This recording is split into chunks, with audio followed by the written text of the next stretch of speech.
Knowing the Lord Jesus Christ should be our lifelong pursuit. ಯೇಸು ಕ್ರಿಸ್ತನೇ ನಮ್ಮ ಜೀವಿತದ ಉದ್ದಕ್ಕೂ ಇರಬೇಕಾದಂತ ಗುರಿಯಾಗಿರಬೇಕು. But Bible also tells us that we should know enough about our enemy Satan. ಆದರೆ ಸತ್ಯವೇದವು ನಮ್ಮ ವೈರಿಯ ಕುರಿತಾಗಿ ಸೈತಾನನ ಕುರಿತಾಗಿಯೂ ನಾವು ತಕ್ಕ ಜ್ಞಾನ ಉಳ್ಳವರಾಗಿರಬೇಕು ಎಂಬುದಾಗಿ ಹೇಳುತ್ತದೆ. The topic of angels are a large topic in the Bible. ದೇವದೂತರ ಕುರಿತಾದಂತಹ ಆ ಒಂದು ವಿಷಯ ಸತ್ಯವೇದದಲ್ಲಿ ಅತ್ಯಂತ ದೊಡ್ಡ ವಿಷಯವಾಗಿದೆ. Under that comes Satanology and demonology. ಆ ಒಂದು ದೇವದೂತರ ಆ ಒಂದು ಶಾಸ್ತ್ರದ ಅಡಿಯಲ್ಲಿ ಸೈತಾನನ ಕುರಿತಾದಂತ ಅಥವಾ ದೆವ್ವದ ಕುರಿತಾದಂತ ಅಧ್ಯಯನವು ಕೂಡ ಬರುವಂತದ್ದಾಗಿರುತ್ತದೆ. There are fallen angels, there are holy angels. ಅಲ್ಲಿ ಬಿದ್ದು ಹೋದಂತ ದೇವದೂತರಿದ್ದಾರೆ ಮತ್ತು ಪರಿಶುದ್ಧ ದೇವದೂತರು ಸಹ ಇದ್ದಾರೆ. We studied 2 weeks about Satan's creation, his original state and his fall. ನಾವು ಕಳೆದ 2 ವಾರಗಳಲ್ಲಿ ನಾವು ಸೈತಾನನ ಆ ಒಂದು ಉಗಮ ಅಥವಾ ಆತನ ಉತ್ಪತ್ತಿ ಯಾವ ರೀತಿ ಆಯಿತು, ಆತನ ಬಿದ್ದು ಹೋಗುವಿಕೆ, ಅದರ ಕುರಿತಾಗಿ ನಾವು ನೋಡುತ್ತಾ ಬಂದೆವು. Last week we looked at Satan's sin. What was his main sin?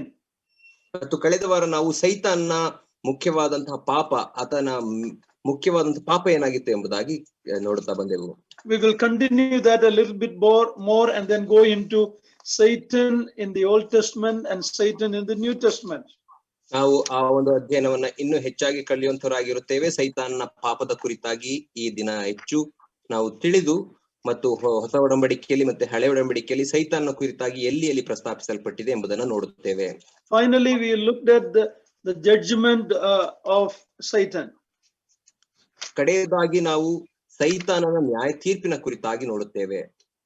We looked at last 2 weeks that he was the highest of God's creation before man was created. ನಾವು ಕಳೆದ ವಾರ ನೋಡಿದೆವು, ಕಳೆದ 2 ವಾರಗಳಲ್ಲಿ ಸೈತಾನನು ದೇವರ ಸೃಷ್ಟಿಯಲ್ಲಿ ಅತ್ಯುನ್ನತವಾಗಿ ಸೃಷ್ಟಿಸಲ್ಪಟ್ಟಂತ ಸೃಷ್ಟಿಯಾಗಿದ್ದನು ಎಂಬುದಾಗಿ ನೋಡಿದೆವು. There was no one higher than him in the angelic realm. ದೇವದೂತರ ಮಧ್ಯದಲ್ಲಿ ಆತನಿಗಿಂತ ಉನ್ನತವಾದಂತಹ ಮತ್ತೊಬ್ಬ ದೇವದೂತನು ಇರಲಿಲ್ಲ. Isaiah 14 and Ezekiel 28, every believer should study to know who he was, what happened to him, and what is his destiny.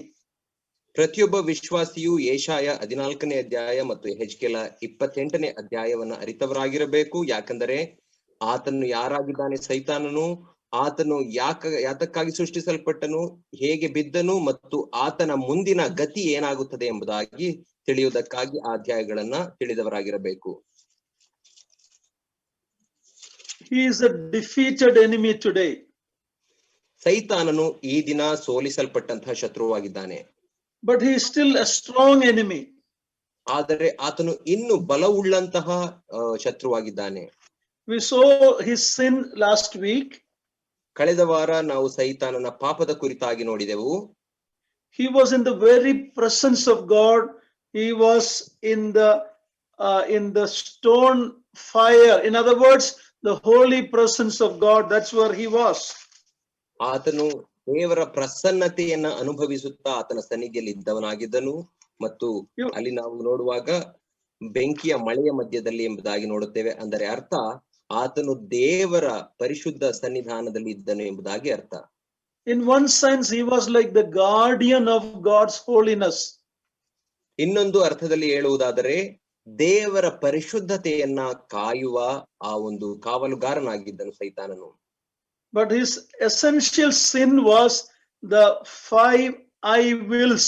I will. That was his sin, as we see from Isaiah 14. ನಾವು ಯೆಶಾಯ 14ನೇ ಅಧ್ಯಾಯದಲ್ಲಿ ನೋಡುವ ಹಾಗೆ ಆತನ ಪ್ರಮುಖ ಪಾಪಗಳಲ್ಲಿ 5 ಪಾಪಗಳು ಇದ್ದವು. ಅದೇನೆಂದರೆ ನಾನಾಗಿದ್ದೇನೆ, ನಾನು ಎಂಬಂತ 5 ವಿಷಯಗಳಲ್ಲಿ ಆತನು ಉಬ್ಬಿಸಿಕೊಂಡದ್ದೇ ಆತನ ಮುಖ್ಯ ಪಾಪ.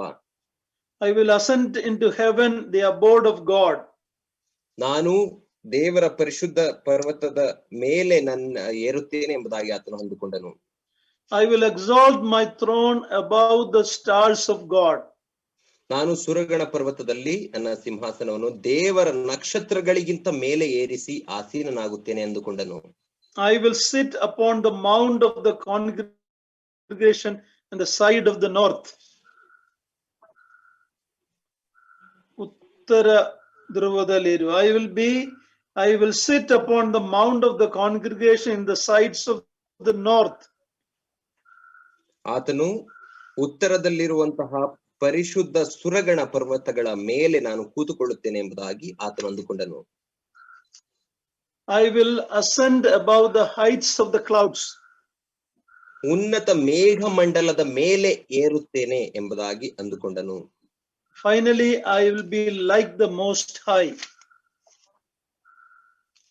ಕೊನೆಯದಾಗಿ ನಾನು ಉನ್ನತೋನ್ನತನಿಗೆ ಸರಿಸಮಾನನಾಗುತ್ತೇನೆ ಎಂಬುದಾಗಿ ಅಂದುಕೊಂಡನು. He wanted the position that belongs to the Lord Jesus Christ as Messiah. ಆತನು ಯೇಸು ಕ್ರಿಸ್ತನಿಗೆ ಮೆಸ್ಸಿಯನಾದಂತ ಯೇಸು ಕ್ರಿಸ್ತನಿಗಾಗಿ ಇಡಲ್ಪಟ್ಟಿರುವಂತಹ ಆ ಸ್ಥಾನದ ಮೇಲೆ ಆಸೆ ಉಳ್ಳವನಾದನು. He wanted the glory that belongs to God alone. ದೇವರಿಗೆ ಮಾತ್ರ ಇರುವಂತಹ ಆ ಮಹಿಮೆ ನನಗೂ ಬೇಕು ಎಂಬುದಾಗಿ ಆಸೆ ಪಟ್ಟನು. When he says, I will be like the Most High is the possessor of heaven and earth, God the Creator. He wanted to be like the Creator, even though he is a created being. ನಾನು ಉನ್ನತೋನ್ನತನಿಗೆ ಸರಿಸಮಾನನಾಗುವೆನು ಎಂಬುದಾಗಿ ಆತನು ಅಂದುಕೊಂಡಾಗ ಅದರ ಅರ್ಥ ಸರ್ವಶಕ್ತನಾದಂತಹ ಸರ್ವ ಸೃಷ್ಟಿಕರ್ತನಾದಂತಹ ದೇವರಿಗೆ ನಾನು ಸರಿಸಮಾನನಾಗಬೇಕು ಎಂಬುದಾಗಿ ಅಂದುಕೊಂಡನು. ಆತನು ಸೃಷ್ಟಿಸಲ್ಪಟ್ಟಿರುವಂತಹ ಸೃಷ್ಟಿ ಆಗಿಯೂ ಕೂಡ ತಾನು ಸೃಷ್ಟಿಕರ್ತನಾಗಬೇಕು ಎಂಬುದಾಗಿ ಬಯಸಿದನು. There's a great important lesson you and I as believers learn from Satan, his sin and his fall. ನಾನು ನೀವು ವಿಶ್ವಾಸಿಗಳಾಗಿ ಸೈತಾನನ ಪಾಪ ಮತ್ತು ಆತನ ಬಿದ್ದು ಹೋಗುವಿಕೆಯಿಂದ ಕಲಿಯುವಂತಹ ದೊಡ್ಡ ಪಾಠವೂ ಇದೆ. If pride is so deadly to destroy the most powerful and wise being, ಪಾಪವು ದೇವದೂತರಲ್ಲಿಯೇ ಅತ್ಯಂತ ಉನ್ನತನಾದಂತಹ ಮತ್ತು ಬಲಶಾಲಿಯಾದಂತಹ ಸೈತಾನನನ್ನ ಬೇಡಿಸಲಿಕ್ಕೆ ಸಾಧ್ಯವಾದರೆ, how much more should we mortals take heed not to walk in pride? ಕೇವಲ ಮಾನವರಾದಂತಹ ನಾವು, ಅಲ್ಪ ಮಾನವರಾದಂತಹ ನಾವು ಅಂತಹ ಪಾಪದಲ್ಲಿ ಮತ್ತು ಹೆಮ್ಮೆಯಲ್ಲಿ ನಡೆಯುವುದಕ್ಕೆ ನಾವು ಎಚ್ಚರಿಕೆ ಉಳ್ಳವರಾಗಿರಬೇಕು, ನಡೆಯದಂತೆ. Read Proverbs chapter 6 verse 16 and 17. ನಾವು ಜ್ಞಾನೋಕ್ತಿ 6ನೇ ಅಧ್ಯಾಯ 16 ಮತ್ತು 17ನೇ ವಚನವನ್ನ ಓದಿಕೊಳ್ಳೋಣ.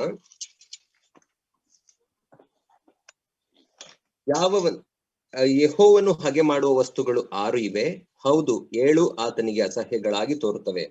ಯಾವವೆಂದರೆ ಹೆಮ್ಮೆಯ ಕಣ್ಣು, ಸುಳ್ಳಿನ ನಾಲಿಗೆ, ನಿರ್ದೋಷ ರಕ್ತವನ್ನು ಸುರಿಸುವ ಕೈ.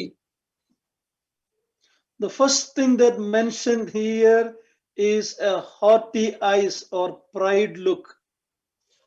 ಆ ಒಂದು ದೇವರು ಅಸಹ್ಯ ಮಾಡುವಂತ 7 ವಸ್ತುಗಳಲ್ಲಿ ಮೊದಲನೇದಾಗಿ ಕೊಡಲ್ಪಟ್ಟಿರುವಂತಹ ವಸ್ತು ಯಾವುದೆಂದರೆ ಹೆಮ್ಮೆಯ ಕಣ್ಣು. Pride is something God hates. If we become proud, God will bring us down. When we humble, God will lift us up. ದೇವರು ಹಾಗೆ ಮಾಡುವಂತದ್ದು ಅದು ಹೆಮ್ಮೆಯನ್ನ ಆಗಿದೆ. ನಾವು ಹೆಮ್ಮೆ ಉಳ್ಳವರಾಗುವುದಾದರೆ ದೇವರು ನಮ್ಮನ್ನ ಕೆಳಗೆ ದಬ್ಬುತ್ತಾನೆ. ನಾವು ಒಂದು ವೇಳೆ ತಗ್ಗಿಸುವ ಮನೋಭಾವ ಉಳ್ಳವರಾದರೆ ದೇವರು ನಮ್ಮನ್ನ ಮೇಲಕ್ಕೆತ್ತುತ್ತಾನೆ. And in the church, many a times people want positions. ಮತ್ತು ಸಭೆಗಳಲ್ಲಿ ನಾವು ನೋಡುವಾಗ ಅನೇಕ ಸಂದರ್ಭಗಳಲ್ಲಿ ಜನರು ಉನ್ನತ ಸ್ಥಾನಕ್ಕೆ ಆಶೆಯುಳ್ಳವರಾಗುತ್ತಾರೆ. Satan is an example of pride and the Lord Jesus Christ is an example of humility. ಸೈತಾನನು ಹೆಮ್ಮೆ ಉಳ್ಳಂತ ವ್ಯಕ್ತಿಗೆ ಉದಾಹರಣೆಯಾಗಿದ್ದಾನೆ, ಆದರೆ ಯೇಸು ಕ್ರಿಸ್ತನು ತಗ್ಗಿಸಲ್ಪಡುವಂತಹ ಸಾತ್ವಿಕ ಮನುಷ್ಯನಿಗೆ ಉದಾಹರಣೆಯಾಗಿದ್ದಾನೆ. So Satan is a great warning for us. His fall is a warning. Such a mighty and wise person can fall. How much we should have the mind of Christ of humility. ಸೈತಾನನ ಜೀವಿತ ನಮಗೆ ಒಂದು ಉದಾಹರಣೆಯಾಗಿದೆ. ಅಂತಹ ಬಲಶಾಲಿಯಾದಂತ ದೇವದೂತನಾಗಿದ್ದಂತ ಸೈತಾನನು ಆತನು ಬೀಳಬಲ್ಲವನಾದರೆ ಮಾನವರ ಅಂತ ನಾವು ಎಷ್ಟರ ಮಟ್ಟಿಗೆ ಎಚ್ಚರಿಕೆ ಉಳ್ಳವರಾಗಿರಬೇಕು. God created us for a purpose. ದೇವರು ನಮ್ಮನ್ನ ಒಂದು ಉದ್ದೇಶಕ್ಕಾಗಿ ನಿರ್ಮಿಸಿದ್ದಾನೆ. We were sinners, fallen, we were fit for hell. ನಾವು ಪಾಪಿಗಳಾಗಿದ್ದೆವು, ಬಿದ್ದು ಹೋದಂತವರಾಗಿದ್ದೆವು ಮತ್ತು ನರಕಕ್ಕೆ ಪಾತ್ರರಾಗಿದ್ದೆವು. But God in his amazing grace lifted us from there. ಆದರೆ ದೇವರು ತನ್ನ ಮಹಾ ಕೃಪೆಯಿಂದ ಅಲ್ಲಿಂದ ನಮ್ಮನ್ನ ಮೇಲಕ್ಕೆತ್ತಿದ್ದಾನೆ. In the creation order, we were lower than angels, but one day we will be higher than angels in our position as the bride of Christ. ದೇವರ ಸೃಷ್ಟಿ ಕ್ರಮದಲ್ಲಿ ನಾವು ನೋಡುವಾಗ ನಾವು ದೇವದೂತರಿಗಿಂತ ಕಡಿಮೆಯಾಗಿ ಸೃಷ್ಟಿಸಲ್ಪಟ್ಟೆವು. ಆದರೆ ಮುಂದೆ ಭವಿಷ್ಯದಲ್ಲಿ ನಾವು ನೋಡುವಾಗ ನಾವು ದೇವದೂತರಿಗಿಂತ ಉನ್ನತದಲ್ಲಿ ಯೇಸು ಕ್ರಿಸ್ತನ ಮಧುವಣಗೀತಿಯ ಹಾಗೆ ನಾವು ಇರುತ್ತೇವೆ. Let's read two verses. Hebrews chapter 2 verse 5. ನಾವು ಇಬ್ರಿಯ 2ನೇ ಅಧ್ಯಾಯ 5ನೇ ವಚನ ಓದಿಕೊಳ್ಳೋಣ. ಇಬ್ರಿಯ 2:5ನೇ ಅಧ್ಯಾಯ 5ನೇ ವಚನ.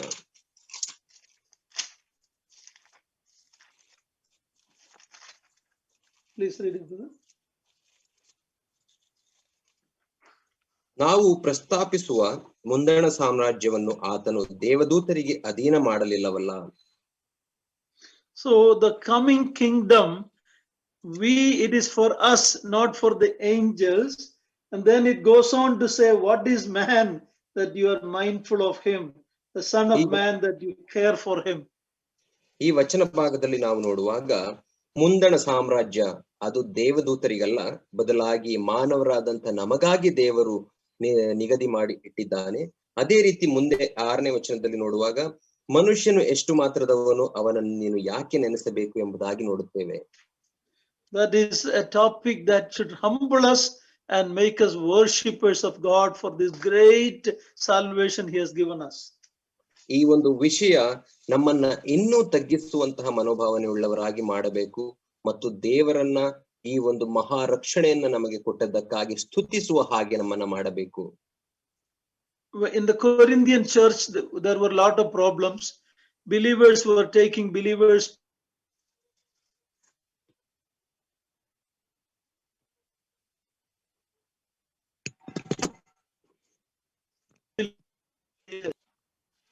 Hello, uncle, I could not hear you, uncle. Yeah, in the Corinthian church, when there were a lot of problems, one of the brothers were taking brothers to the worldly court. And Paul is telling, don't you know that we will one day judge the angels? ಕೊರಿಂಥ ಸಭೆಯಲ್ಲಿ ಅನೇಕ ಸಮಸ್ಯೆಗಳಿರುವುದನ್ನು ನಾವು ನೋಡುತ್ತೇವೆ. ಆ ಸಮಸ್ಯೆಗಳಲ್ಲಿ ಮುಖ್ಯವಾದಂತಹ ಸಮಸ್ಯೆ ಏನಂತಂದ್ರೆ ಸಹೋದರರು ನ್ಯಾಯಸ್ಥಾನಗಳಿಗೆ ಎಳೆದುಕೊಂಡು ಹೋಗುವುದನ್ನು ನಾವು ನೋಡುತ್ತೇವೆ. ಅದಕ್ಕಾಗಿಯೇ ಪೌಲನು ಹೇಳುತ್ತಾನೆ, ನಾವು ಮುಂದಿನ ಯುಗದಲ್ಲಿ ದೇವದೂತರಿಗೂ ಕೂಡ ನ್ಯಾಯ ತೀರಿಸುವವರಾಗಿದ್ದೇವೆ ಎಂಬುದಾಗಿ ನಿಮಗೆ ಗೊತ್ತಿಲ್ಲವೇ ಎಂಬುದಾಗಿ ಹೇಳುತ್ತಾನೆ. So we are in an exalted position by the grace of God as Christ bride. ನಾವು ದೇವರ ಮಹಾಕೃಪೆಯಿಂದ ಯೇಸು ಕ್ರಿಸ್ತನ ಮೂಲಕವಾಗಿ ಯೇಸು ಕ್ರಿಸ್ತನ ಮೊದಲಗಿತ್ತಿಯಾಗಿ ನಾವು ಉನ್ನತ ಸ್ಥಾನದಲ್ಲಿ ಇರಿಸಲ್ಪಟ್ಟಿದ್ದೇವೆ. So the lesson we can learn and apply is stay in the role and position God has entrusted each one of us. ಆದ್ದರಿಂದ ನಾವು ಕಲಿಯಬೇಕಾದಂತಹ ಆ ಒಂದು ಪಾಠ ಏನಾಗಿದೆ ಅಂದ್ರೆ ದೇವರು ನಮ್ಮ ಪ್ರತಿಯೊಬ್ಬರಿಗೂ ಕೊಟ್ಟಿರುವಂತಹ ಆ ಸ್ಥಾನಮಾನದಲ್ಲಿಯೇ ಇರುವುದನ್ನು ನಾವು ಕಲಿಯಬೇಕಾಗಿದೆ. Do not walk with or do the Satan's work to hinder the work of God. ಸೈತಾನನೊಟ್ಟಿಗೆ ನಡೆಯುವವರಾಗಿರಬೇಡಿರಿ ಮತ್ತು ಸೈತಾನನ ಕಾರ್ಯಗಳನ್ನು ಮಾಡುವವರಾಗಿರಬೇಡಿರಿ ಮತ್ತು ದೇವರ ಕಾರ್ಯಗಳಿಗೆ ಅಡ್ಡಿಯನ್ನು ಉಂಟು ಮಾಡುವವರಾಗಬೇಡಿರಿ. God's greatest work is not the first creation but the new creation. ದೇವರ ಅತ್ಯುನ್ನತವಾದಂತಹ ಕಾರ್ಯ ಯಾವುದು ಎಂಬುದಾಗಿ ನಾವು ನೋಡುವಾಗ ಆತನ ಮೊದಲ ಸೃಷ್ಟಿ ಕಾರ್ಯವಲ್ಲ, ಬದಲಾಗಿ ಹೊಸ ಸೃಷ್ಟಿಯೇ ಆತನ ಅದ್ಭುತ ಕಾರ್ಯವಾಗಿದೆ. In 2 Corinthians 6:1 we are told that we are workers together with God. 2 ಕೊರಿಂಥ 6:1 ನಾವು ನೋಡುತ್ತೇವೆ, ನಾವು ಆತನೊಂದಿಗೆ ಕೆಲಸ ನಡೆಸುವವರಾಗಿದ್ದು ನೀವು ಹೊಂದಿದ ದೇವರ ಕೃಪೆಯನ್ನು ವ್ಯರ್ಥ ಮಾಡಿಕೊಳ್ಳಬೇಡ್ರಿ ಎಂದು ಎಚ್ಚರಿಸುತ್ತಾನೆ. ನಾವು ದೇವರೊಟ್ಟಿಗೆ ಕೆಲಸ ನಡೆಸುವವರು. What an amazing, awesome privilege it is to be co-workers with God. ದೇವರೊಟ್ಟಿಗೆ ಜೊತೆ ಕೆಲಸದವರು ಎಂಬಂತಹ ಎಂಥ ಅದ್ಭುತವಾದಂತಹ ಒಂದು ಸೌಭಾಗ್ಯ ನಮಗಿದೆ ನೋಡಿರಿ. So let us not do anything to hinder that work by self promotion or pride. ಆದ್ದರಿಂದ ನಾವು ಆ ದೇವರ ಕಾರ್ಯಗಳನ್ನ ಅಡ್ಡಿ ಮಾಡುವಂತಹ ಯಾವುದೇ ಕಾರ್ಯಗಳಿಗೂ ನಮ್ಮನ್ನು ತೊಡಗಿಸಿಕೊಂಡವರಾಗಿ ನಮ್ಮನ್ನೇ ನಾವು ಮೇಲಕ್ಕೆತ್ತುಕೊಳ್ಳುವವರು ಹೆಮ್ಮೆ ಉಳ್ಳವರಾಗದೆ ಇರೋಣ. Before I go on, I wanted to read 1 Corinthians 3:17. ನಾವು ಮುಂದಕ್ಕೆ ಹೋಗುವುದಕ್ಕಿಂತ ಮುಂಚೆ 1 ಕೊರಿಂಥ 3ನೇ ಅಧ್ಯಾಯ 7ನೇ ವಚನವನ್ನು ಓದಬೇಕೆಂಬುದಾಗಿ ನಾನು ಬಯಸುತ್ತೇನೆ. 17. 1 ಕೊರಿಂಥ 3ನೇ ಅಧ್ಯಾಯ 17ನೇ ವಚನ. ಯಾವನಾದರೂ ದೇವರ ಆಲಯವನ್ನು ಕೆಡಿಸಿದರೆ ದೇವರು ಆತನನ್ನು ಕೆಡಿಸುವನು, ಯಾಕಂದರೆ ದೇವರ ಆಲಯವು ಪವಿತ್ರವಾದದ್ದು, ಆ ಆಲಯವು ನೀವೇ. That's a fearful statement that we should take heed to. ಈ ಒಂದು ವಾಕ್ಯ ಭಾಗ ಅತ್ಯಂತ ಭಯಂಕರವಾದಂತಹ ಒಂದು ಹೇಳಿಕೆಯಾಗಿದೆ. ನಾವು ಅದನ್ನ ಗಮನವಿಟ್ಟು ಕೇಳಿಕೊಳ್ಳಬೇಕು. God is telling that if you do a destroying work, a hindering work of God, he himself will take it seriously and he will destroy such people. That's what God's statement is, a fearful statement.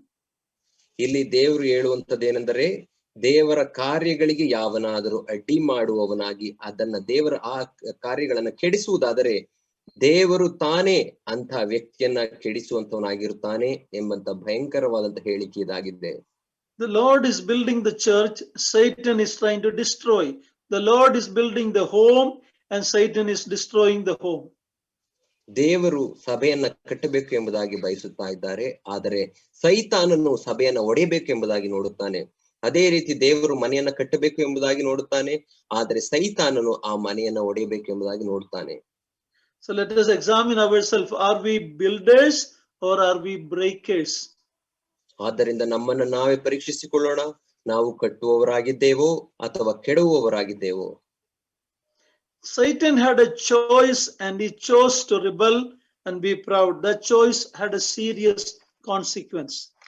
ಸೈತಾನನಿಗೆ ಆಯ್ಕೆ ಇತ್ತು, ಆದರೆ ಆತನು ದೇವರಿಗೆ ವಿರುದ್ಧವಾಗಿ ತಿರುಗಿ ಬೀಳುವ ಆಯ್ಕೆಯನ್ನ ಮಾಡಿಕೊಂಡನು. ಆ ಆಯ್ಕೆಯ ಪರಿಣಾಮವಾಗಿ ಆತನು ಭಯಂಕರವಾದಂತಹ ಶಿಕ್ಷೆಯನ್ನು ಅನುಭವಿಸಬೇಕಾಯಿತು. One more thing I wanted to mention about seriousness of sin in my life, in our life. ನಾನು ಇನ್ನೊಂದು ವಿಷಯವನ್ನ ಇಲ್ಲಿ ಮುಖ್ಯವಾಗಿ ಪ್ರಸ್ತಾಪಿಸಲಿಕ್ಕೆ ಇಷ್ಟಪಡುತ್ತೇನೆ. ಏನೆಂದರೆ, ನಮ್ಮ ಜೀವಿತಗಳಲ್ಲಿ ಮತ್ತು ನಿಮ್ಮ ಜೀವಿತಗಳಲ್ಲಿ ಇರುವ ಪಾಪದ ಗಂಭೀರತೆಯನ್ನ ತಿಳಿದುಕೊಳ್ಳಬೇಕು. Many times we think that some serious sin, terrible sin like murder or adultery, that's the biggest sin we think. ಅನೇಕ ಸಂದರ್ಭಗಳಲ್ಲಿ ನಾವು ನೆನೆಸುತ್ತೇವೆ, ಭಯಂಕರ ಪಾಪ ಎಂಬುದಾಗಿ ಹೇಳುವಾಗ ಯಾರನ್ನಾದ್ರೂ ಕೊಲೆ ಮಾಡುವುದು ಅಥವಾ ಆಧಾರ ಮಾಡುವುದು, ಇದು ಮಾತ್ರ ಭಯಂಕರ ಪಾಪ ಎಂಬುದಾಗಿ ನೆನೆಸುತ್ತೇವೆ. But we should think that the first sin in heaven was pride, but the first sin in the Garden of Eden was just disobedience. ಆದರೆ ನಾವು ತಿಳಿದುಕೊಳ್ಳಬೇಕಂತ ವಿಷಯವೇನೆಂದರೆ, ಮೊದಲನೆಯದಾಗಿ ಸ್ವರ್ಗದಲ್ಲಿ ಪರಲೋಕದಲ್ಲಿ ಮಾಡಲ್ಪಟ್ಟಂತಹ ಪಾಪ ಅದು ಹೆಮ್ಮೆ ಅದಾಗಿತ್ತು. ಆದರೆ ಭೂಮಿಯ ಮೇಲೆ ಏದೆನ್ ವನದಲ್ಲಿ ಮಾಡಲ್ಪಟ್ಟಂತಹ ಮೊದಲನೆಯ ಪಾಪ ಅದು ದೇವರಿಗೆ ಅವಿಧೇಯತೆ. Many times disobedience we take it very lightly.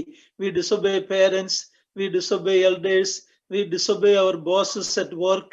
We take it very, very lightly, and it's a fearful thing that one disobedience of Adam and Eve plunged the whole mankind into terrible sin. ಅನೇಕ ಸಂದರ್ಭಗಳಲ್ಲಿ ನಾವು ಅವಿಧೇಯತೆಯನ್ನ ಬಹಳ ಅಲ್ಪವಾಗಿ ನೆನೆಸುತ್ತೇವೆ. ನಾವು ನಮ್ಮ ತಂದೆ ತಾಯಿಗಳಿಗೆ ಅವಿಧೇಯರಾಗುತ್ತೇವೆ, ಸಭಾ ಹಿರಿಯರಿಗೆ ಅವಿಧೇಯರಾಗುತ್ತೇವೆ, ನಮ್ಮ ಕೆಲಸ ಮಾಡುವ ಸ್ಥಳದಲ್ಲಿ ಯಜಮಾನರಿಗೆ ಅವಿಧೇಯರಾಗುತ್ತೇವೆ. ಆದರೆ ಒಂದು ವಿಷಯವನ್ನ ನಾವು ಜ್ಞಾಪಕ ಇಟ್ಟುಕೊಳ್ಳಬೇಕು, ಈ ಒಂದು ಅವಿಧೇಯತೆ ಆ ಒಂದು ದಿನದಲ್ಲಿ ಏದೇನ್ ವನದಲ್ಲಿ ಇಡೀ ಮಾನವ ಕುಲವನ್ನ ಆ ಪಾಪದಲ್ಲಿ ಬೀಳುವ ಹಾಗೆ ಮಾಡಿತು.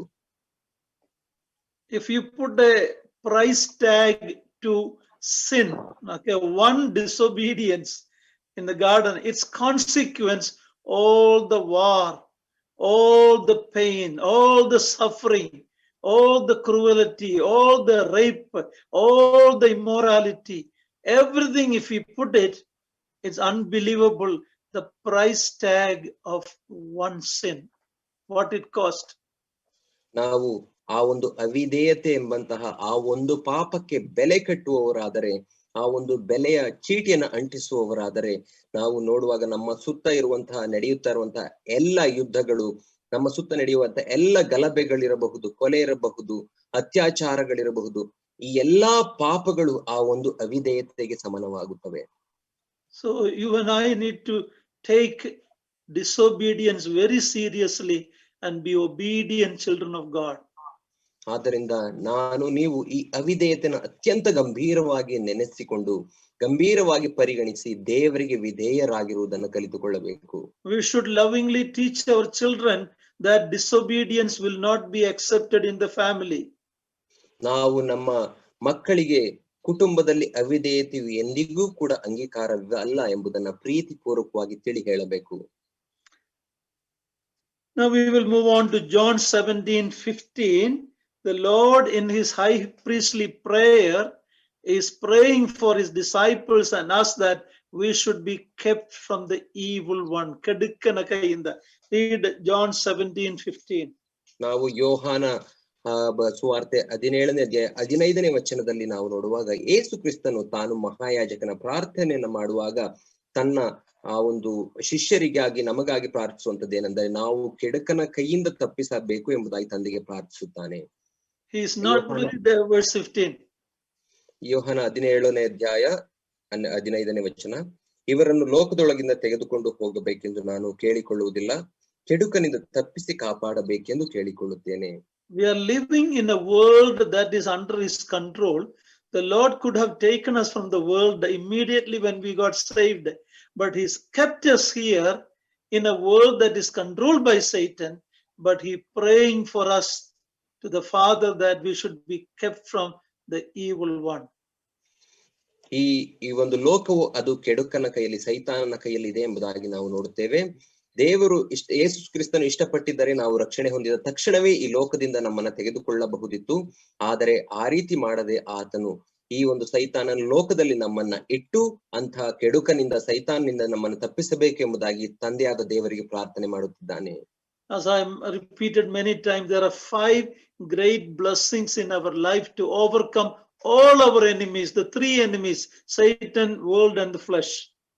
ನಾನು ಅನೇಕ ಸಾರಿ ಉಚ್ಚರಿಸಿದ ಹಾಗೆ ಪುನರುಚ್ಚರಿಸಲಿಕ್ಕೆ ಬಯಸುವುದೇನೆಂದರೆ, ನಮ್ಮ ಜೀವಿತದಲ್ಲಿ ಈ ಒಂದು 5 ಸಂಗತಿಗಳ ಮೂಲಕ ನಮ್ಮ 3 ಶತ್ರುಗಳಾದಂತಹ ನಮ್ಮ ಶರೀರ ಭಾವ, ನಮ್ಮ ಸೈತಾನ ಮತ್ತು ಈ ಲೋಕವನ್ನ ಜಯಿಸಲಿಕ್ಕೆ ಸಾಧ್ಯವಿದೆ. We have a Father in heaven who has blessed us with all spiritual blessing in the heavenly places. The world can give us nothing more. ನಾವು ಪರಲೋಕದಲ್ಲಿ ತಂದೆಯನ್ನ ಹೊಂದಿದ್ದೇವೆ. ಆ ಪರಲೋಕದ ತಂದೆಯು ನಮ್ಮನ್ನ ಎಲ್ಲ ಆತ್ಮೀಕ ಆ ಪರಲೋಕದ ಸುವರಗಳಿಂದ ನಮ್ಮನ್ನ ಆಶೀರ್ವದಿಸಿದ್ದಾನೆ. ಈ ಲೋಕದಲ್ಲಿ ಯಾವುದೂ ಕೂಡ ಅದಕ್ಕೆ ಸಮನಾಗಲಿಕ್ಕೆ ಸಾಧ್ಯವಿಲ್ಲ.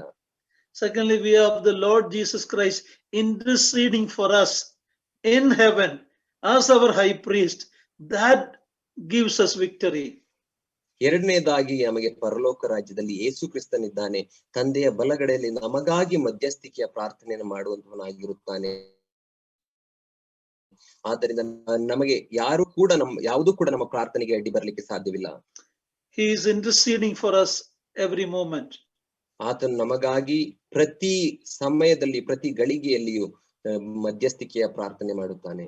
We are more than conquerors through Christ. ನಾವು ಕ್ರಿಸ್ತನಲ್ಲಿ ಜಯಶಾಲಿಗಳಾಗಿದ್ದಲ್ಲೂ ಮಿಗಿಲಾಗಿದ್ದೇವೆ. And we have the indwelling Holy Spirit who helps us in the world, in our heart. ಮೂರನೇದಾಗಿ ನಮ್ಮ ಒಳಗಡೆಯಲ್ಲೇ ಜೀವಿಸುವಂತಹ ಪವಿತ್ರಾತ್ಮನು ನಮ್ಮಲ್ಲಿ ಇದ್ದಾನೆ. ಆತನು ಈ ಲೋಕವನ್ನು ಜಯಿಸಲಿಕ್ಕೆ ಶಕ್ತಿ ಕೊಡುತ್ತಾನೆ. We have the completed scripture, the canon in our hand. ನಾಲ್ಕನೇದಾಗಿ ನಮ್ಮ ಕೈಯಲ್ಲಿ ಪರಿಪೂರ್ಣವಾದಂತಹ ಮುದ್ರಿಸಲ್ಪಟ್ಟಂತಹ ಆ ಒಂದು ಸತ್ಯವೇದವಿದೆ. For life and godliness, ಜೀವಕ್ಕೂ ಭಕ್ತಿಗೂ, everything we need is in the word of God. ಜೀವಕ್ಕೂ ಭಕ್ತಿಗೂ ಬೇಕಾದದ್ದೆಲ್ಲವೂ ನಮಗೆ ದೇವರ ವಾಕ್ಯದಲ್ಲಿ ಸಿಗುವಂತದಾಗಿದೆ. Fifthly, we are in the church, we have the company of God's people as our brothers and sisters to encourage us, to strengthen us, to have wonderful Christian fellowship. ಐದನೇದಾಗಿ ನಮಗೆ ಸಭೆ ಇದೆ, ದೇವ ಜನರಿದ್ದಾರೆ, ನಮ್ಮನ್ನ ಪ್ರೋತ್ಸಾಹಿಸಲು, ನಮ್ಮನ್ನ ಎತ್ತಿ ಹಿಡಿಯಲು ದೇವರ ಆ ಒಂದು ಭಕ್ತಿಯಲ್ಲಿ ಮುಂದುವರಿಸಲು ದೇವರ ಜನರಿದ್ದಾರೆ. These 5 things are there, and with that, if we use our resources, we will be more than conquerors, no matter what Satan does, what the world does, what our flesh does.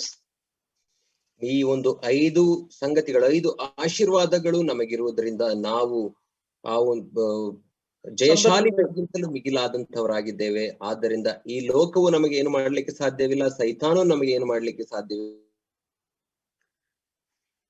ನಮ್ಮ ಶರೀರ ಭಾವವೂ ಕೂಡ ನಮಗೆ ವಿರುದ್ಧವಾಗಿ ಹೋರಾಡಲಿಕ್ಕೆ ಸಾಧ್ಯವಾಗುವುದಿಲ್ಲ. But we should make use of the resources and live in that understanding.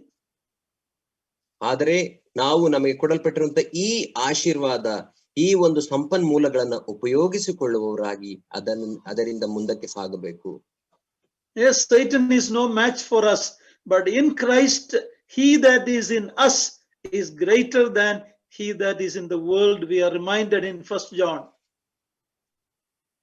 ನಾವು 1 ಯೋಹಾನದಲ್ಲಿ ನಮಗೆ ಜ್ಞಾಪಕ ಕೊಡುವಂತದ್ದು ಏನಂತಂದ್ರೆ, ಈ ಲೋಕದಲ್ಲಿರುವಾತನಿಗಿಂತ ನಮ್ಮಲ್ಲಿರುವಾತನು ಆತನು ಹೆಚ್ಚಿನವನಾಗಿದ್ದಾನೆ, ನಾವು ಕ್ರಿಸ್ತನಲ್ಲಿ ಹೆಚ್ಚಿನವರಾಗಿದ್ದೇವೆ ಎಂಬುದಾಗಿ.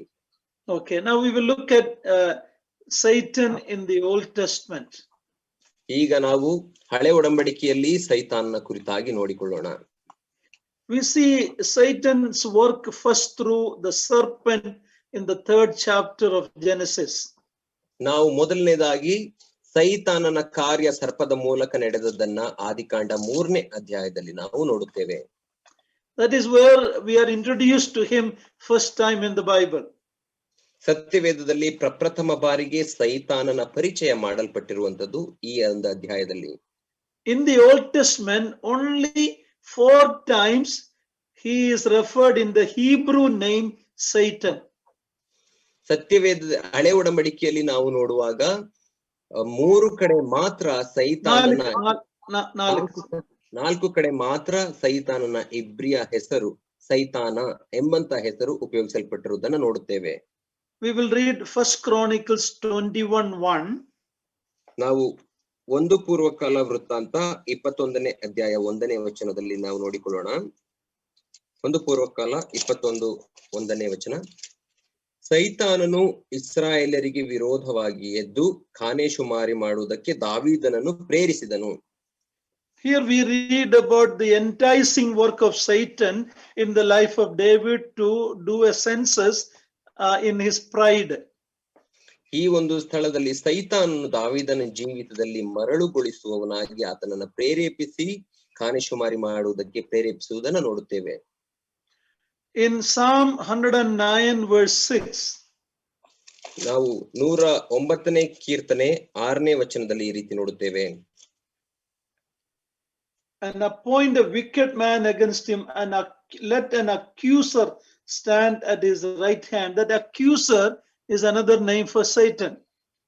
ನಾವು 109ನೇ ಕೀರ್ತನೆ 6ನೇ ವಚನದಲ್ಲಿ ಈ ರೀತಿ ನೋಡುತ್ತೇವೆ. ದುಷ್ಟಾಧಿಕಾರಿಯನ್ನು ಅವನ ಮೇಲೆ ನೇಮಿಸು, ತಪ್ಪು ಹೊರಿಸುವವನು ಅವರ ಬಲಗಡೆಯಲ್ಲಿ ನಿಲ್ಲಿಸು. ತಪ್ಪು ಹೊರಿಸುವವನು ಇದು ಕೂಡ ಸೈತಾನನ ಇನ್ನೊಂದು ಹೆಸರಾಗಿದೆ. Lastly, in Zechariah chapter 3 verse 1 and 2, ಕೊನೆಯದಾಗಿ ಜಕರಿನ ಪ್ರವಾದನೆಗಂತ 3ನೇ ಅಧ್ಯಾಯ 1-2ನೇ ವಚನದಲ್ಲಿ ನಾವು ನೋಡುತ್ತೇವೆ. Please read that. ಜಕರ್ಯ 3ನೇ ಅಧ್ಯಾಯ 1-2ರಲ್ಲಿ ನಾವು ನೋಡಿಕೊಳ್ಳೋಣ. ಅನಂತರ ಮಹಾಯಾಜಕನಾದ ಯೆಹೋಶುವನು ಯೆಹೋವನ ದೂತನ ಮುಂದೆ ನಿಂತಿರುವುದನ್ನು ಯೆಹೋವನು ನನಗೆ ತೋರಿಸಿದನು. ಸೈತಾನನು ಯೆಹೋಶುವನಿಗೆ ಪ್ರತಿಕಕ್ಷಿಯಾಗಿ ಅವನ ಬಲಗಡೆಯಲ್ಲಿ ನಿಂತಿದ್ದನು. ಆಗ ಯೆಹೋವನ ದೂತನು ಸೈತಾನನಿಗೆ, ಸೈತಾನನೇ, ಯೆಹೋವನು ನಿನ್ನನ್ನು ಖಂಡಿಸಲಿ. ಹೌದು, ಯೆರೂಸಲೇಮನ್ನು ಆರಿಸಿಕೊಂಡಿರುವ ಯೆಹೋವನು ನಿನ್ನನ್ನು ಖಂಡಿಸಲಿ. ಅದು ಉರಿಯಿಂದ ಎಳೆದ ಕೊಳ್ಳಿಯಾಗಿದೆಯಲ್ಲ ಎಂದು ಹೇಳಿದನು. ಯೆಹೋಶುವನು ದೇವದೂತನ ಮುಂದೆ ಕೊಳೆಬಟ್ಟೆಯಾಗಿ ನಿಂತಿರಲು. So in all these passages we see him under the name Satan. ಈ ಎಲ್ಲಾ ವಾಕ್ಯ ಭಾಗದಲ್ಲಿ ನಾವು ನೋಡುವಾಗ ಆತನಿಗೆ ಸೈತಾನ ಎಂಬಂತ ಹೆಸರು ಉಪಯೋಗಿಸಲ್ಪಟ್ಟಿರುವುದನ್ನು ನೋಡುತ್ತೇವೆ. Today he was trying to entice David to do something against God's will. ಅಲ್ಲಿ ಸೈತಾನನು ದಾವೀದನನ್ನ ದೇವರ ಚಿತ್ತಕ್ಕೆ ವಿರೋಧವಾಗಿ ಕಾರ್ಯವನ್ನು ಮಾಡಲಿಕ್ಕೆ ಪ್ರೇರೇಪಿಸುವುದನ್ನು ನಾವು ನೋಡುತ್ತೇವೆ. In Psalm 109, he was supporting the enemies of Jehovah. ಈ ಕೀರ್ತನೆ 109ನೇ ಅಧ್ಯಾಯದಲ್ಲಿ ನಾವು ನೋಡುವಾಗ ಯೆಹೋವನ ವಿರೋಧಿಗಳಿಗೆ ಆತನು ಸಹಾಯಕನಾಗಿ ನಿಂತಿದ್ದನು ಸೈತಾನನು. In Zechariah we see him resisting the divine purpose on behalf of Joshua the high priest.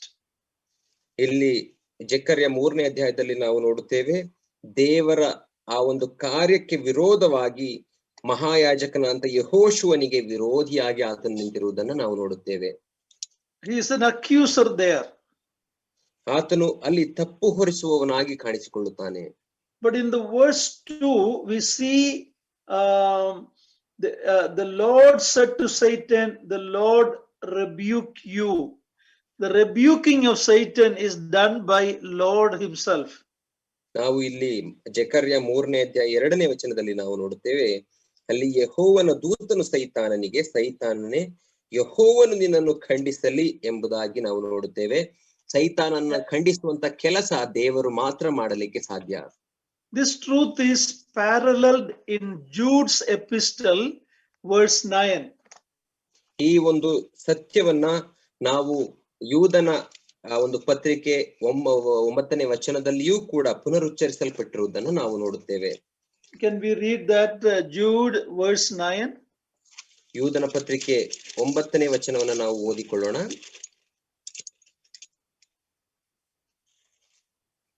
ಆದರೆ ಪ್ರಧಾನ ದೇವದೂತನಾದ ಮಿಕಾಯೇಲನು ಮೋಶೆಯ ಶವದ ವಿಷಯದಲ್ಲಿ ಸೈತಾನನೊಂದಿಗೆ ವ್ಯಾಜ್ಯವಾಡಿ ವಾಗ್ವಾದ ಮಾಡಿದಾಗ ಅವನು ಸೈತಾನನ ಮೇಲೆ ದೂಷಣಾಭಿಪ್ರಾಯವನ್ನು ಹೇಳುವುದಕ್ಕೆ ಧೈರ್ಯಗೊಳ್ಳದೆ ಕರ್ತನು ನಿನ್ನನ್ನು ಖಂಡಿಸಲಿ ಅಂದನು. So in these two passages we see God is the only one who is rebuking Satan. ಈ ಎರಡು ವಚನಗಳಲ್ಲಿ ನಾವು ನೋಡುತ್ತೇವೆ ದೇವರು ಮಾತ್ರ ಸೈತಾನನನ್ನ ಶಪಿಸುತ್ತಾ ಇದ್ದಾನೆ. Today if you look at especially in the Pentecost circle you will see pastors binding Satan every day.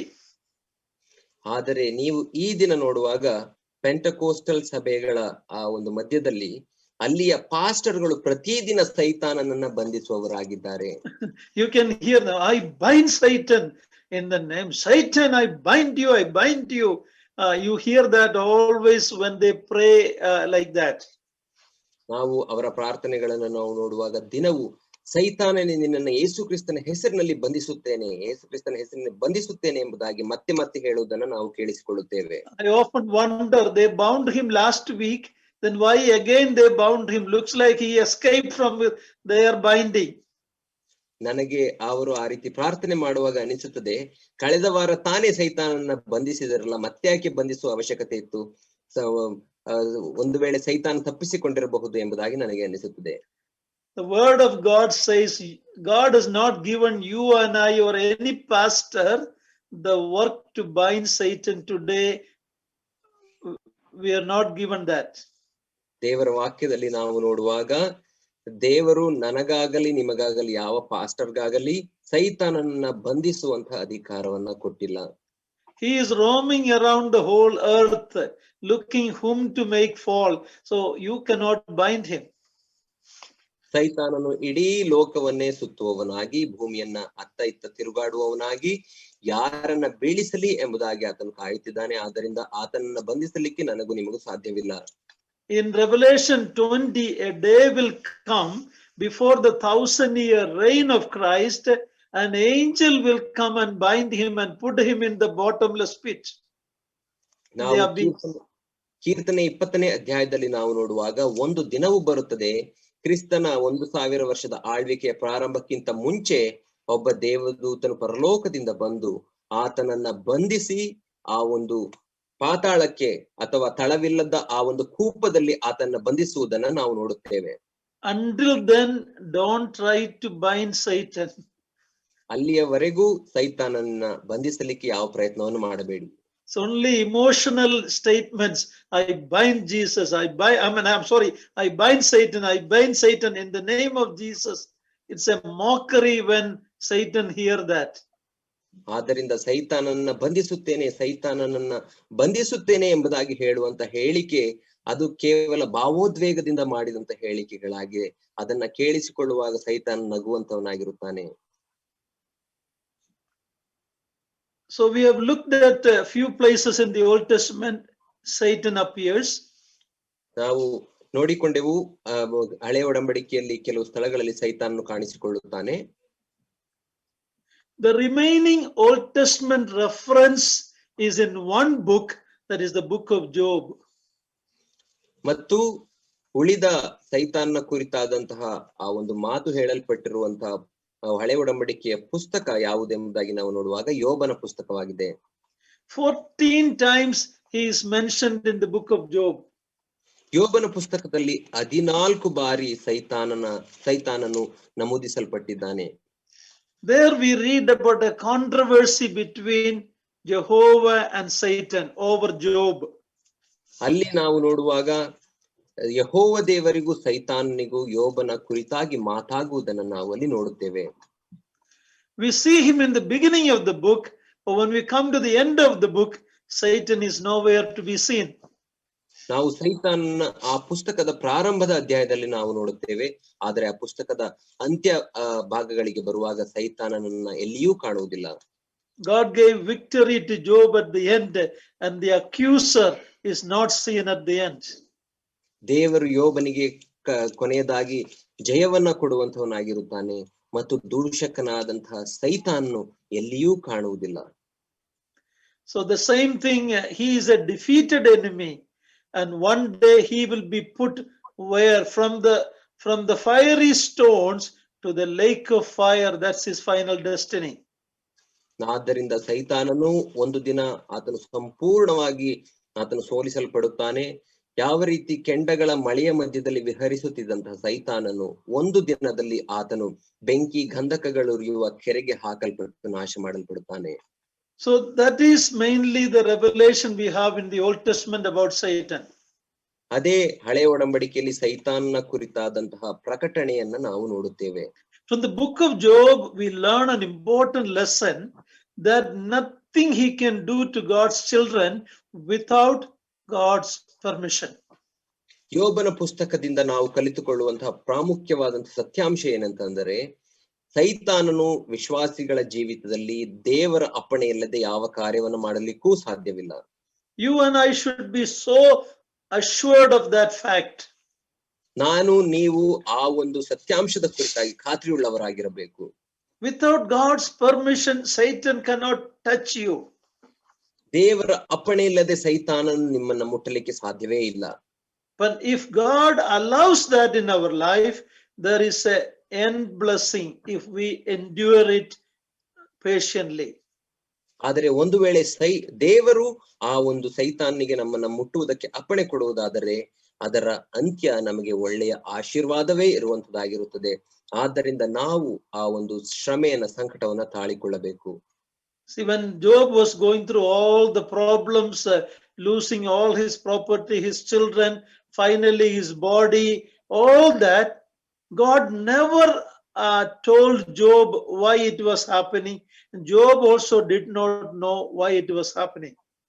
ನಾವು ಯೋಬನ ಜೀವಿತದಲ್ಲಿ ನಾವು ನೋಡುವಾಗ ಈ ಎಲ್ಲಾ ಸಂಕಟಗಳನ್ನ ಆತನು ಹಾದು ಹೋಗುವಾಗ ಒಂದೇ ದಿನದಲ್ಲಿ ತನ್ನ ಆಸ್ತಿಯನ್ನ ಕಳೆದುಕೊಂಡನು, ತನ್ನ ಮಕ್ಕಳನ್ನ ಕಳೆದುಕೊಂಡನು, ತನ್ನ ದೇಹವನ್ನೂ ಕೂಡ ಆತನು ಕಳೆದುಕೊಂಡನು.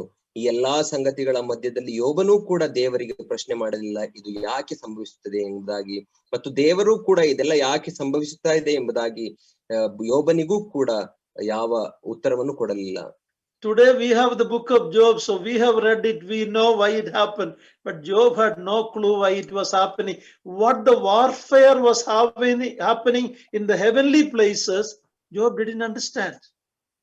ಆದರೆ ಈಗ ಯಾಕೆ ಅದೆಲ್ಲ ಸಂಭವಿಸಿತು ಯೋಬನ ಜೀವಿತದಲ್ಲಿ ಎಂಬುದಾಗಿ ನಮಗೆ ಗೊತ್ತು, ಯಾಕಂದರೆ ನಮ್ಮ ಕೈಯಲ್ಲಿ ಸತ್ಯವೇದ ಇದೆ. ಆದರೆ ಆ ಸಂದರ್ಭದಲ್ಲಿ ಯೋಬನಿಗೆ ಯಾವ ಉತ್ತರವೂ ಕೂಡ ಗೊತ್ತಿರಲಿಲ್ಲ ಯಾಕೆ ಸಂಭವಿಸುತ್ತದೆ ಎಂಬುದಾಗಿ. ಬದಲಾಗಿ ಯೋಬನ ಜೀವಿತದಲ್ಲಿ ಆಗುತ್ತಿದ್ದೆಲ್ಲವೂ ಅದು ಮಧ್ಯಾಕಾಶದಲ್ಲಿ ಸೈತಾನನಿಗೂ ದೇವರಿಗೂ ನಡೆಯುತ್ತಾ ಇದ್ದಂತಹ ಯುದ್ಧದ ಪರಿಣಾಮವಾಗಿತ್ತಷ್ಟೇ. What happens in heaven, Job had no clue. God didn't even explain to him. ಪರಲೋಕದಲ್ಲಿ ಏನು ಸಂಭವಿಸಿತು ಎಂಬುದಾಗಿ ಯೋಬನಿಗೆ ಯಾವ ಆ ಒಂದು ಸೂಚನೆಯೂ ಕೂಡ ಗೊತ್ತಿರಲಿಲ್ಲ, ಮತ್ತು ದೇವರು ಕೂಡ ಆತನಿಗೆ ಯಾವ ಸೂಚನೆಯನ್ನು ಕೊಡಲಿಲ್ಲ.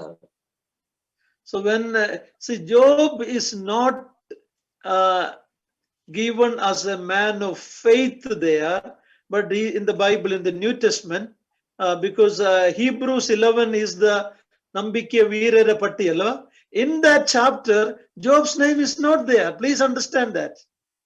ನಾವು ತಿಳಿದುಕೊಳ್ಳಬೇಕಾದ ಸತ್ಯಾಂಶ ಏನೆಂದರೆ, ಹೊಸ ಒಡಂಬಡಿಕೆಯಲ್ಲಿ ಇಬ್ರಿಯರ ಗ್ರಂಥ 11ನೇ ವಚನದಲ್ಲಿ ಕೊಡಲ್ಪಟ್ಟಿರುವಂತಹ ಆ ನಂಬಿಕೆಯ ವೀರರ ಪಟ್ಟಿಯಲ್ಲಿ ನಾವು ನೋಡುವಾಗ ಯೋಬನ ಹೆಸರು ಎಲ್ಲಿಯೂ ಕೊಟ್ಟಲ್ಪಟ್ಟಿಲ್ಲ. ಯೋಬನ ನಂಬಿಕೆ ವೀರನೆಂಬುದಾಗಿ ಹೇಳಿಲ್ಲ. Because he questioned God, he didn't understand, so he didn't deny God, he didn't curse God like his wife suggested, but he questioned God. He said, why I was born? So his faith is not shown, but in the book of James, his patience is shown as an example for you and I. ಯೋಬನ ಜೀವಿತವನ್ನು ನಾವು ನೋಡುವಾಗ ಆತನು ದೇವರಿಗೆ ಪ್ರಶ್ನೆ ಮಾಡಲಿಲ್ಲ, ದೇವರನ್ನು ತಿರಸ್ಕರಿಸಲಿಲ್ಲ, ಬದಲಾಗಿ ತಾನು ಯಾಕಾದರೂ ಹುಟ್ಟಿದೆನೋ ಎಂಬುದಾಗಿ ಆತನು ಪ್ರಶ್ನೆ ಮಾಡುವಂತವನಾಗಿರುತ್ತಾನೆ. ಆದ್ದರಿಂದ ಆತನು ಯೋಬನು ನಂಬಿಕೆ ವೀರರ ಪಟ್ಟಿಯಲ್ಲಿ ಕೊಡಲ್ಪಟ್ಟಿಲ್ಲ. ಆದರೆ ಯೂದನ ಪತ್ರಿಕೆಯಲ್ಲಿ ನಾವು ಯಾಕೋಬನ ಪತ್ರಿಕೆಯಲ್ಲಿ ನಾವು ನೋಡುವಾಗ ಯೋಬನ ತಾಳ್ಮೆಯ ಕುರಿತಾಗಿ ಅಲ್ಲಿ ವಿವರಿಸಿರುವುದನ್ನು ನಾವು ನೋಡುತ್ತೇವೆ. So a lot of lessons we can learn from the book of Job. ಆ ಒಂದು ಯೋಬನ ಪುಸ್ತಕದಿಂದ ಅನೇಕ ಸತ್ಯಾಂಶಗಳನ್ನ, ಪಾಠಗಳನ್ನ ನಾವು ಕಲಿತುಕೊಳ್ಳಬಹುದು. After Job and his friends arguing back and forth, finally, without giving any answer to Job for his problem, God asked Job some questions. ಯೋಬನು ಆತನು ಪ್ರಶ್ನೆಗಳನ್ನ ಕೇಳುತ್ತಾನೆ. ಆತನ ಸ್ನೇಹಿತರು, 4 ಮಂದಿ ಸ್ನೇಹಿತರು ಪ್ರತ್ಯುತ್ತರವಾಗಿ ಅನೇಕ ಪ್ರಶ್ನೆಗಳನ್ನ ಉತ್ತರವನ್ನ ಕೇಳುತ್ತಾರೆ.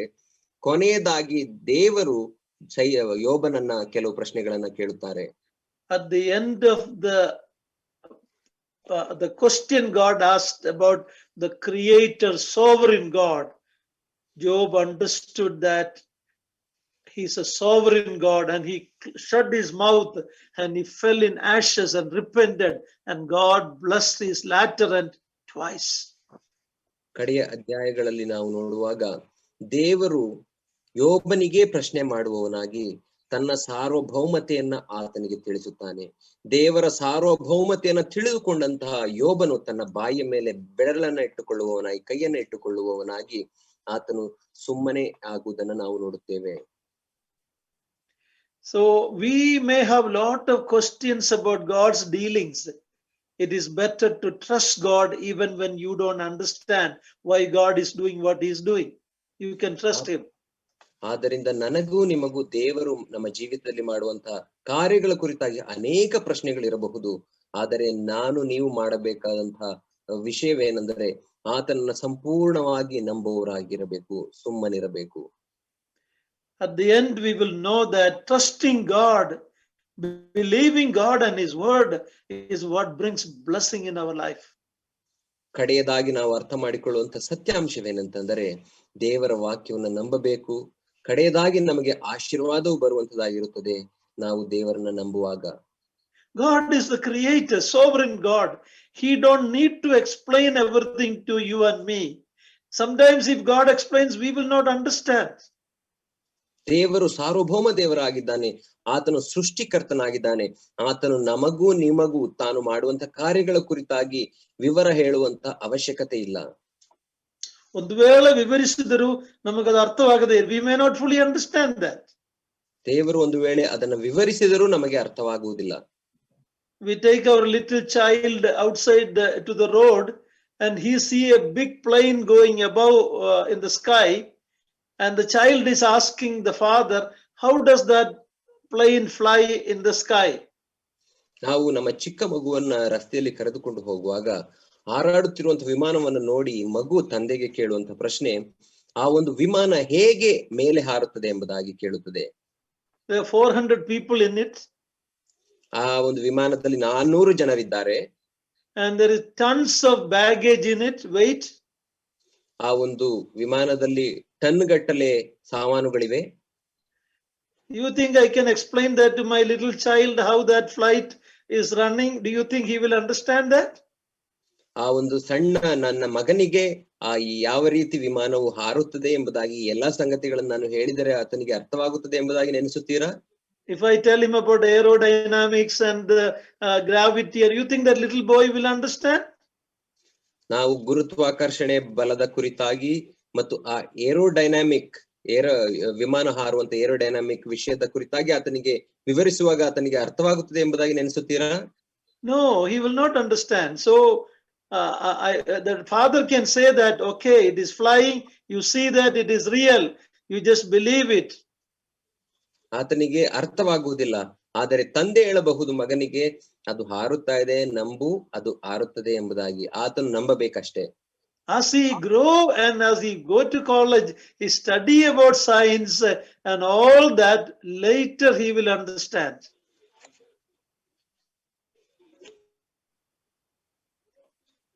Hello?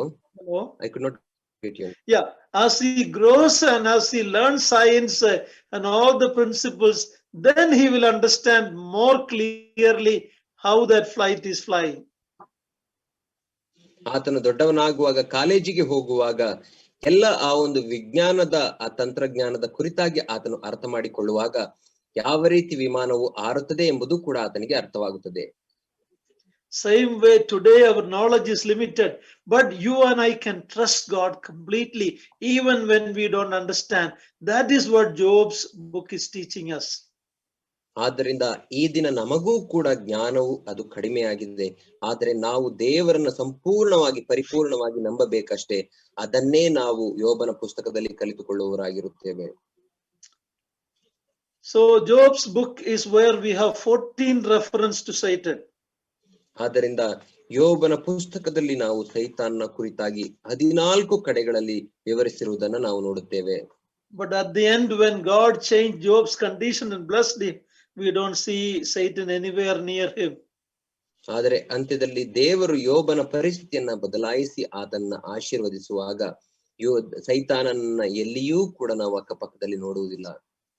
Now, the greater revelation regarding Satan and his rebellious world power is not found in the Old Testament, but in the New Testament. ಸೈತಾನ್ನ ಆ ಒಂದು ದೇವರಿಗೆ ತಿರುಗು ಬೀಳುವಿಕೆ, ಆತನ ಶಕ್ತಿಯ ಕುರಿತಾಗಿ ನಾವು ಹಳೆಯ ಒಡಂಬಡಿಕೆಯಲ್ಲಿ ಪರಿಪೂರ್ಣವಾಗಿ ನೋಡುವುದಿಲ್ಲ, ಆದರೆ ಹೊಸ ಒಡಂಬಡಿಕೆಯಲ್ಲಿ ಅದನ್ನು ವಿವರವಾಗಿ ತಿಳಿಸಿರುವುದನ್ನು ನಾವು ನೋಡುತ್ತೇವೆ. Those truths are reserved for New Testament believers. ಆ ಒಂದು ಸತ್ಯಾಂಶಗಳು ಹೊಸ ಒಡಂಬಡಿಕೆ ವಿಶ್ವಾಸಿಗಳಿಗಾಗಿ ದೇವರಿಂದ ಇಡಲ್ಪಟ್ಟಿದ್ದವು. The very first title by which he is introduced in the Bible through the serpent, it is clarified with more meaning in the New Testament. ಮೊದಲನೆಯದಾಗಿ ಸೈತಾನನ ಆ ಒಂದು ಪರಿಚಯ ಆ ಒಂದು ಸರ್ಪದ ಮೂಲಕ ಅಲ್ಲಿ ಹಳೆ ಒಡಂಬಡಿಕೆಯಲ್ಲಿ ಮಾಡಲ್ಪಟ್ಟಿರುವುದನ್ನು ನಾವು ನೋಡುವಾಗ ಆ ಒಂದು ಪರಿಚಯ ಹೊಸ ಒಡಂಬಡಿಕೆಯಲ್ಲಿ ಇನ್ನೂ ವಿವರವಾಗಿ ಸ್ಪಷ್ಟವಾಗಿ ಮಾಡಿರುವುದನ್ನು ನಾವು ನೋಡಬಹುದು. Let's look at 2 Corinthians 11:3. ನಾವು 2 ಕೊರಿಂಥದವರಿಗೆ ಬರೆದ ಪತ್ರಿಕೆ 11ನೇ ಅಧ್ಯಾಯ 3ನೇ ವಚನವನ್ನು ನಾವು ನೋಡಿಕೊಳ್ಳೋಣ. There is an application for you and I. ಅಲ್ಲಿ ನನಗೂ ನಿಮಗೂ ಅನ್ವಯಿಸಿಕೊಳ್ಳುವಂತಹ ಕೆಲವು ಸಂಗತಿಗಳು ಕೊಡಲ್ಪಟ್ಟಿದೆ. 2 Corinthians 11:3. 2ನೇ ಕೊರಿಂಥ 11ನೇ ಅಧ್ಯಾಯ 3ನೇ ವಚನ. ಆದರೆ ಹೇಗೆ ಹವ್ವಳು ಸರ್ಪದ ಕುಯುಕ್ತಿಗೆ ಒಳಬಿದ್ದು ಮೋಸ ಹೋದಳೋ ಹಾಗೆಯೇ ನಿಮ್ಮ ಮನಸ್ಸು ಕ್ರಿಸ್ತನ ವಿಷಯದಲ್ಲಿರಬೇಕಾದ ಯಥಾರ್ಥತ್ವವನ್ನು ಪಾತಿವ್ರತ್ಯವನ್ನು ಕೆಟ್ಟು ಹೋದೀತೆಂದು ನನಗೆ ಭಯ ಉಂಟು. So what happened in the Garden of Eden is a warning for you and I in the New Testament age. ಆದ್ದರಿಂದ ಏದೇನ್ ವನದಲ್ಲಿ ನಡೆದಂತಹ ಸಂಗತಿಯು ಈ ಒಂದು ಹೊಸ ಒಡಂಬಡಿಕೆ ಯುಗದಲ್ಲಿ ಇರುವಂತಹ ನನಗೂ ನಿಮಗೂ ಒಂದು ಎಚ್ಚರಿಕೆಯ ಮಾತಾಗಿದೆ.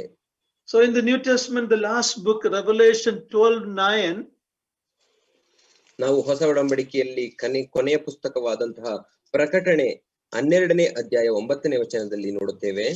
We read more about him. ಆತನ ಕುರಿತಾಗಿ ಇನ್ನೂ ಹೆಚ್ಚು ಅಲ್ಲಿ ನಾವು ಓದುತ್ತೇವೆ. 12:9.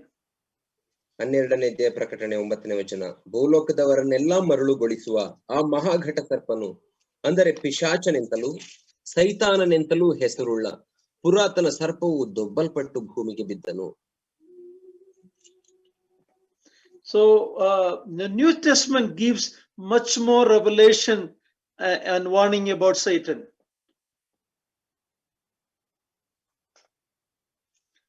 So it is in the New Testament we read more about the activity of Satan.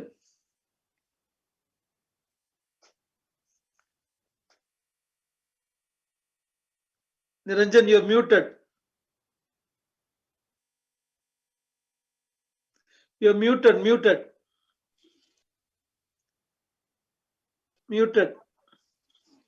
So in the New Testament, we have greater revelation about the activities of Satan.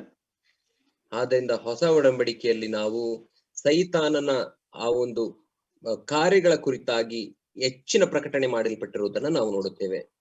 As we open the New Testament, ನಾವು ಹೊಸ ಒಡಂಬಡಿಕೆಯನ್ನ ನಾವು ತೆರೆಯುವಾಗ we are confronted with extreme activity of Satan and the demons. ನಾವು ಸೈತಾನನ ಅತಿ ತೀವ್ರವಾದಂತಹ ಕಾರ್ಯ ಮತ್ತು ದೆವ್ವಗಳ ಆತನ ದೆವ್ವಗಳ ಅತಿ ತೀವ್ರವಾದ ಕಾರ್ಯಗಳನ್ನ ನಾವು ನೋಡುತ್ತೇವೆ. Just a moment. As God's eternal you're muted.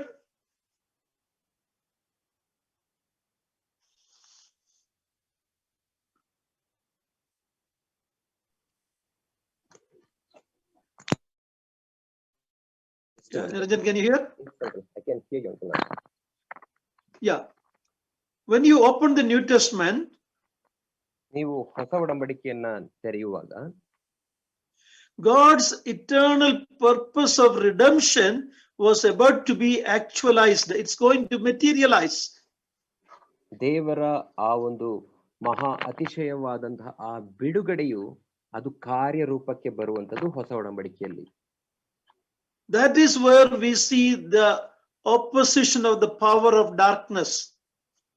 ಅಲ್ಲಿ ನಾವು ನೋಡುತ್ತೇವೆ ಆ ಅಂಧಕಾರದ ಶಕ್ತಿಗಳ ವಿರೋಧ ಬರುವುದನ್ನು ನಾವು ನೋಡುತ್ತೇವೆ ದೇವರ ಕಾರ್ಯಕ್ಕೆ. Satan's activity was twofold. ಎರಡು ರೀತಿಯಾಗಿ. ಸೈತಾನನ ಕಾರ್ಯವು ಎರಡು ವಿಧವಾಗಿ ಇದೆ. One, his authority as a king over evil spirits.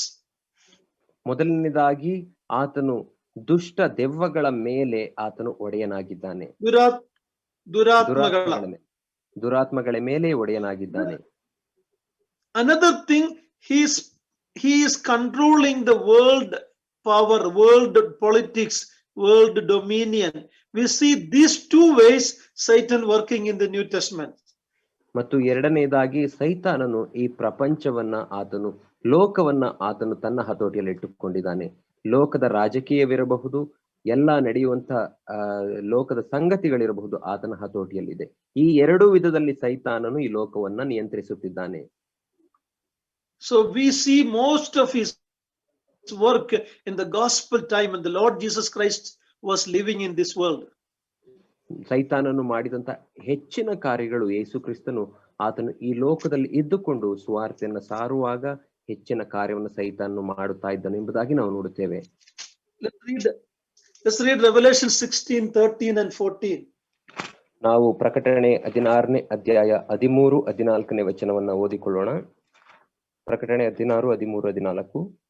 ಮತ್ತು ಘಟಸರ್ಪ, ಮೃಗ, ಸುಳ್ಳು ಪ್ರವಾದಿ ಇವರ ಬಾಯಿಗಳಿಂದ ಕಪ್ಪೆಗಳಂತಿರುವ 3 ಅಶುದ್ಧಾತ್ಮಗಳು ಬರುವುದನ್ನು ಕಂಡೆನು. ಇವು ಮಹತ್ ಕಾರ್ಯಗಳನ್ನು ಮಾಡುವ ದೆವ್ವಗಳು ಭೂಲೋಕದಲ್ಲೆಲ್ಲಿಯೂ ಇರುವ ರಾಜರ ಬಳಿಗೆ ಹೋಗಿ ಸರ್ವಶಕ್ತನಾದ ದೇವರ ಮಹಾದಿನದಲ್ಲಾಗುವ ಯುದ್ಧಕ್ಕೆ ಅವರನ್ನು ಕೂಡಿಸುವವು.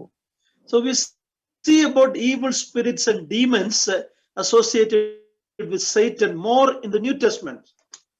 ಆದ್ದರಿಂದ ಸೈತಾನನೊಟ್ಟಿಗೆ ಸೈತಾನಿಗೆ ಸಹಕಾರಿಗಳಾಗಿ ಇರುವಂತಹ ದುರಾತ್ಮಗಳ ಕುರಿತಾಗಿ, ಅಶುದ್ಧಾತ್ಮಗಳ ಕುರಿತಾಗಿ ನಾವು ಹೆಚ್ಚು ಹೊಸ ಒಡಂಬಡಿಕೆಯಲ್ಲಿ ನಾವು ನೋಡುತ್ತೇವೆ. I told about twofold activities. One through the evil spirits, ದುರಾತ್ಮಗಳ ಮೂಲಕ. Another one is through the political and religious and the world systems. ಸೈತಾನನು ಕಾರ್ಯ ನಡೆಸುವಂತದ್ದು ಎರಡು ವಿಧವಾಗಿದೆ ಎಂಬುದಾಗಿ ನಾನು ಹೇಳುತ್ತಾ ಬಂದೆನು.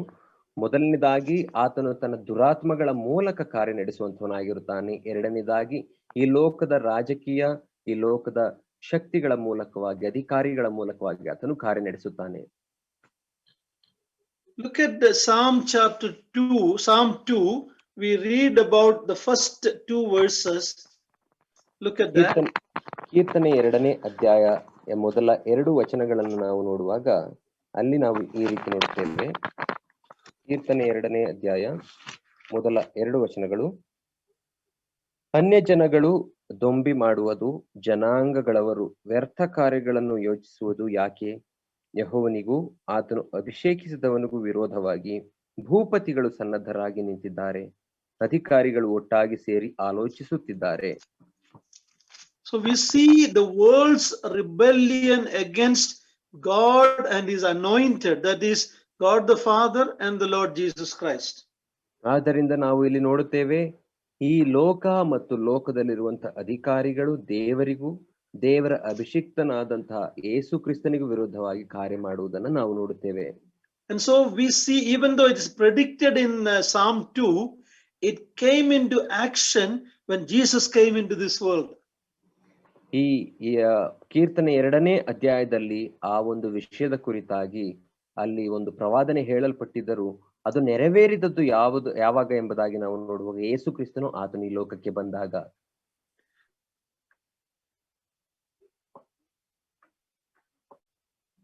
So remember, Satan works through okay, that is the unholy angels in the heavenly places, Vayumandala, okay. So that power, and he works through the political and religious and economic and education, all the world system. Ade logavannagali logadalli iruvadannagali ಪ್ರೀತಿಸಬಾರದು. So there is a world system under his control. ಆದ್ದರಿಂದ ನಾವು ತಿಳಿದುಕೊಳ್ಳಬೇಕಾದದ್ದು ಏನೆಂದರೆ, ಸೈತಾನನು ಕಾರ್ಯ ಮಾಡುವಂತ ಎರಡು ವಿಧವಾಗಿದೆ. ಮೊದಲನೇದಾಗಿ ತನ್ನ ದುರಾತ್ಮನ ಸೇನೆಗಳೊಟ್ಟಿಗೆ, ದುರಾತ್ಮನ ಶಕ್ತಿಯಿಂದ ಆತನು ಮಧ್ಯಾಕಾಶದಲ್ಲಿ ಆತನು ಕೆಲಸ ಮಾಡುವಂತವನಾಗಿರುತ್ತಾನೆ. ಅದೇ ರೀತಿ ಈ ಲೋಕದಲ್ಲಿ ನಾವು ನೋಡುವಾಗ ಲೋಕದಲ್ಲಿರುವಂತಹ ರಾಜಕೀಯ ಮತ್ತು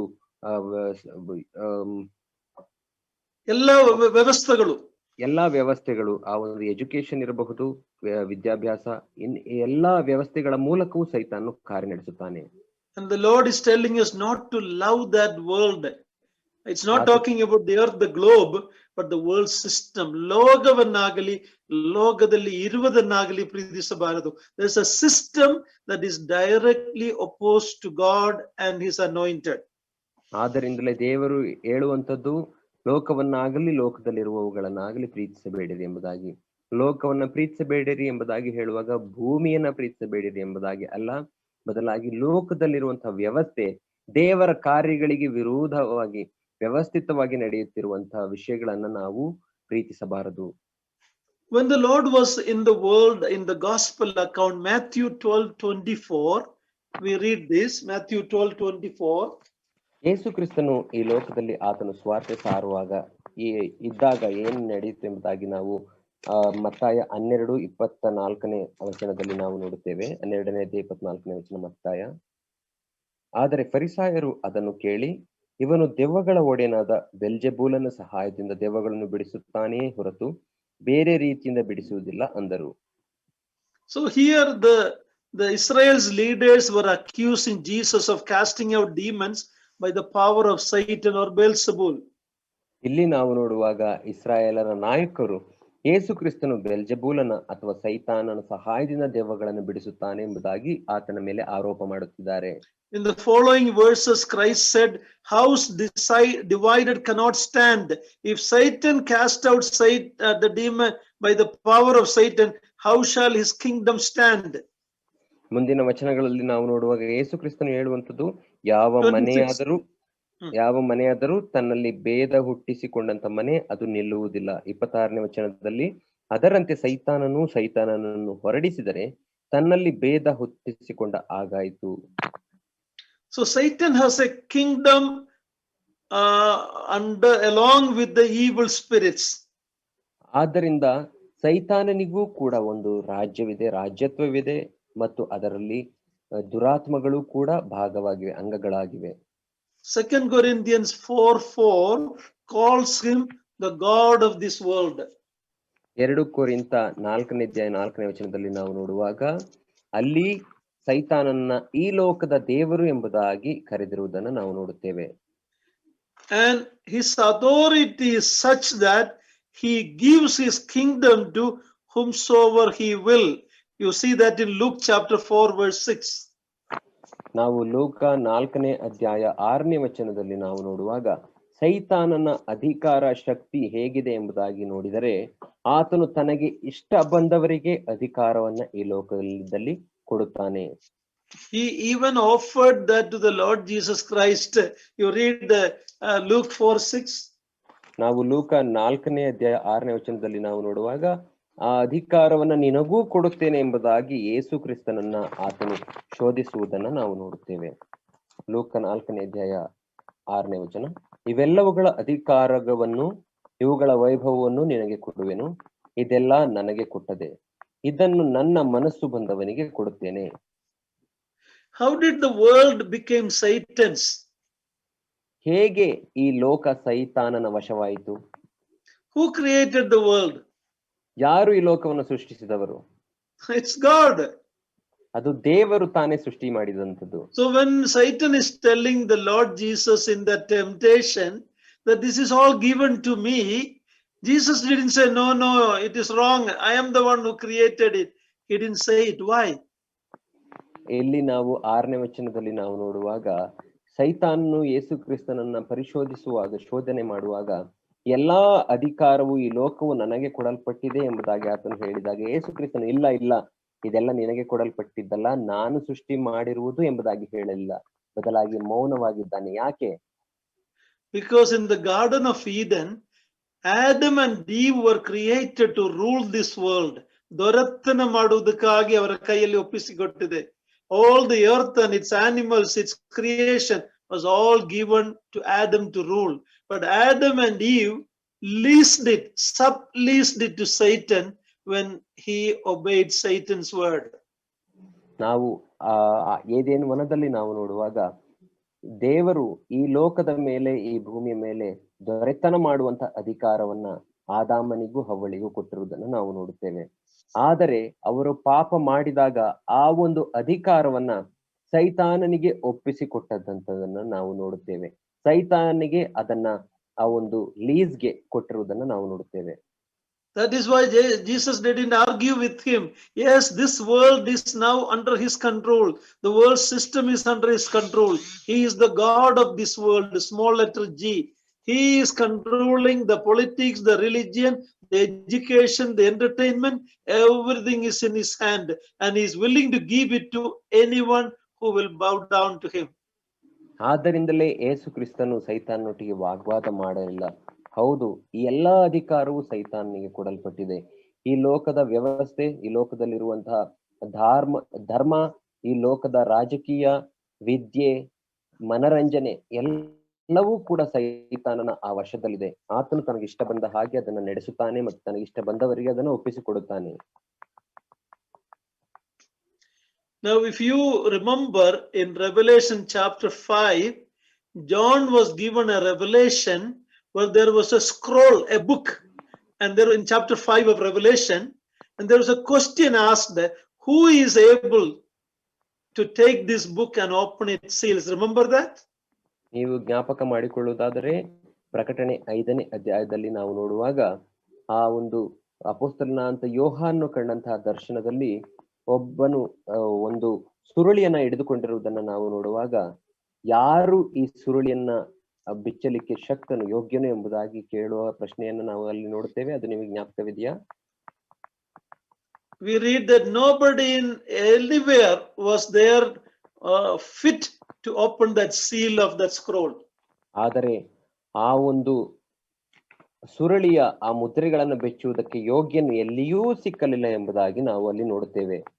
Then we read later in verse 8, the Lamb is worthy to take the scroll. Verse 9, they sang a new song, worthy are you to take the scroll and open its seals, for you were slain, and by your blood you ransomed people for God from every tribe and language and people and nation. Please read verse 9.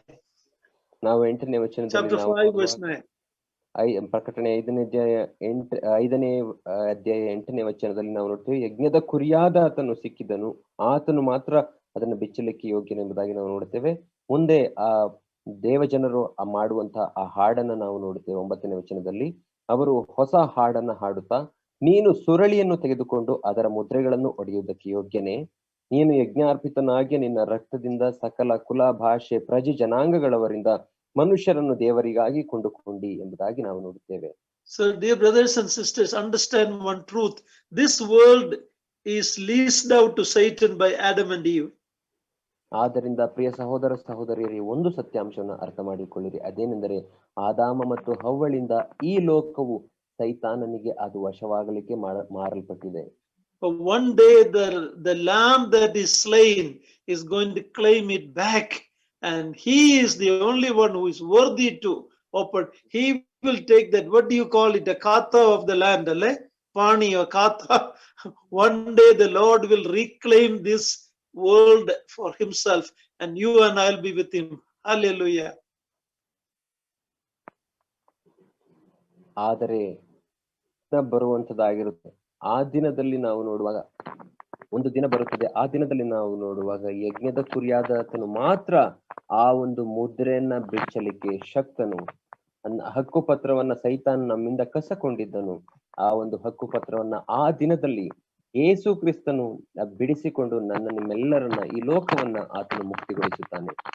He is worthy to reclaim this fallen earth back into his authority. ಆತನು ಈ ಬಿದ್ದು ಹೋದಂತಹ ಪ್ರಪಂಚವನ್ನ, ಲೋಕವನ್ನ ತನ್ನ ವಶಕ್ಕೆ ಮತ್ತೆ ಪಡೆದುಕೊಳ್ಳಲಿಕ್ಕೆ ಶಕ್ತನು. Okay, I will be closing now. So we see when we open the New Testament, so much activity of Satan and demons when the Savior, the Redeemer, came to this world. ಆದ್ದರಿಂದ ನಾವು ನೋಡುವಾಗ ಹೊಸ ಒಡಂಬಡಿಕೆಯಲ್ಲಿ ಸೈತಾನನು ಯೇಸು ಕ್ರಿಸ್ತನು ಆ ಒಂದು ರಕ್ಷಕನಾಗಿ ಬಿಡುಗಡೆ ಮಾಡುವವನಾಗಿ ಈ ಲೋಕಕ್ಕೆ ಬಂದಾಗ ಅತ್ಯಂತ ತ್ವರಿತವಾಗಿ ಕಾರ್ಯ ಮಾಡುವುದನ್ನು ನಾವು ಹೊಸ ಒಡಂಬಡಿಕೆಯಲ್ಲಿ ನಾವು ನೋಡುತ್ತೇವೆ. You remember in the Garden of Eden itself, God gave that prediction that your seed to this woman, your seed will crush the serpent's head, and he will he will damage his food, ಸರ್ಪದ ತಲೆಯನ್ನು ಜಜ್ಜುವನು, ಅದನ್ನು ನಮ್ಮ ಹಿಮ್ಮಡಿಯ, what is that in Kannada? ಕಚ್ಚುವನು. Yeah, so that prophecy was given way back in the Garden of Eden. ಆ ಒಂದು ಏದೇನ್ ವನದಲ್ಲಿಯೇ ಸೈತಾನನಿಗೆ ಆಗುವಂತ ಶಿಕ್ಷೆಯ ಕುರಿತಾಗಿ ದೇವರು ವಾಗ್ದಾನ ಮಾಡಿ ಪ್ರವಾದನೆ ಹೇಳುವುದನ್ನು ನಾವು ನೋಡುತ್ತೇವೆ.